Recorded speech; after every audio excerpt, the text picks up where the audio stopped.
Hi, this is Marilyn Horowitz. I'm a professor at NYU, where I teach screenwriting and TV writing. The fourth magic question asks, what is the resolution of the dream, or what is a new dream? And as we've indicated, this allows you a lot of freedom. People worry about the ending. And what I always say is, well, you actually know your ending. It could be a happy ending, it could be a sad ending, or it could be a different ending. Godfather is a tragedy. He takes on the family and kills everybody, kills all the father's rivals. That great scene in Valentine's Day. The baby's getting baptized. And then in The Wizard of Oz, she realizes that she alone has the power and she gets herself back to Kansas, and that is a happy ending, relatively speaking. There's no place like home. You have to think of it as sort of a soft target. You got to get to the end of the story. If you try to control the end, you're going to write something that's kind of crappy and it's going to be unwieldy. It's going to be kind of stiff and hard to maneuver. So you have to kind of go back before you start with Act 3 and look at the first magic question. That's really the key here. Other point of navigation is the 3 levels of conflict. The 3 levels of conflict are our lives. The inner conflict is why we have not won the movie we're in. Same goes for characters in movies. The external conflict is the plot, the obstacles, and whatever. Snakes. Why did it have to be snakes? And the third level of conflict, which dances with the other two, is the societal level of conflict. So in The Godfather, should he help his father, who's a gangster? In The Wizard of Oz, should she run away and leave her aunt? In Star Wars, can he leave his adoptive aunt and uncle?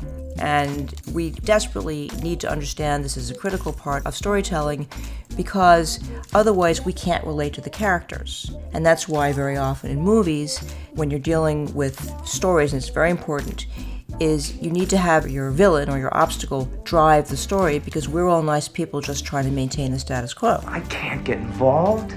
I've got work to do. It's not that I like the Empire, I hate it, but there's nothing I can do about it right now.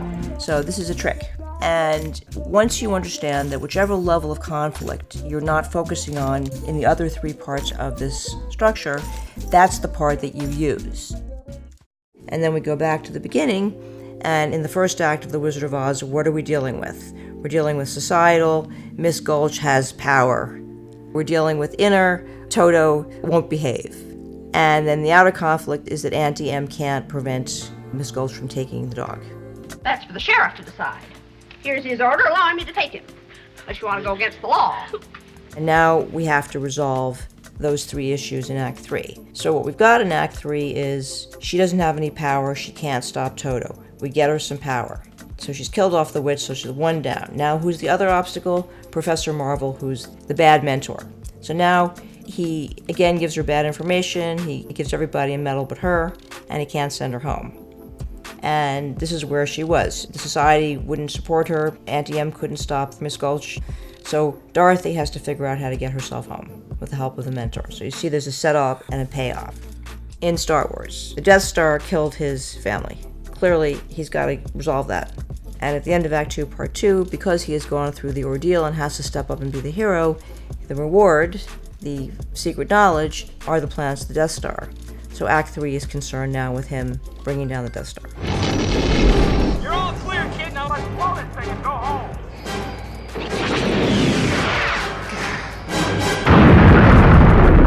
What Act 1 does, it sets up the stakes and what the character needs to resolve in his or her life. Act 2, Part 1 is now a development of the plot where things get either worse or better, strongly enough so that the story has momentum. You need something to bang against.